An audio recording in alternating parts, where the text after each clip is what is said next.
Hey parents, Tyler here, and welcome back to At Home Videos. Remember, these are designed to help you, the parent, continue the conversation at home. And so we are well into our series called Dissonance, and really we were walking through the teachings that Jesus gave as we see in Matthew 5 through 7 called the Sermon on the Mount. And so tonight we're going to talk about something that I feel like everybody struggles with to some degree or another, and it's this idea of worry.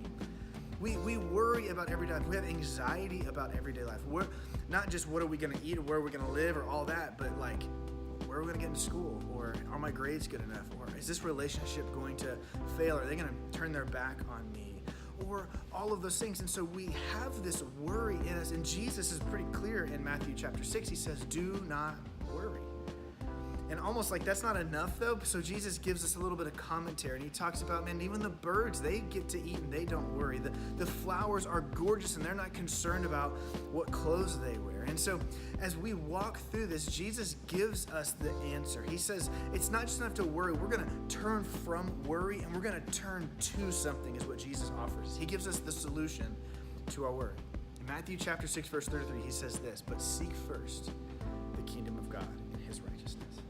For us, worry, man, that centers on us. It is about us. Our anxiety is about us. But God, like Jesus says, hey, it's not that way with you. Seek first my kingdom, and everything else will be added. Everything will be figured out. But seek first the kingdom of God. And so we're going to invite students into something really simple tonight at the very end of the sermon, and is this.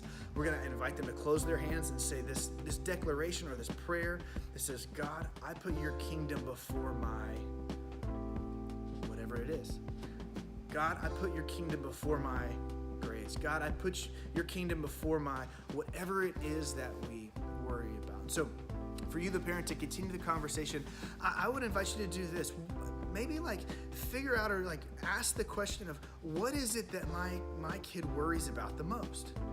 Well, what is it that my kid worries about the most? And try to identify that first, and then lead them into a place to say, hey, those things are important, those things are necessary, those are great, but we are called not to worry, because Jesus says, hey, put my kingdom first, put God's kingdom as primary, as the priority, and everything else will be figured out. So that's where we're going tonight. We love you guys, and we'll see y'all next week.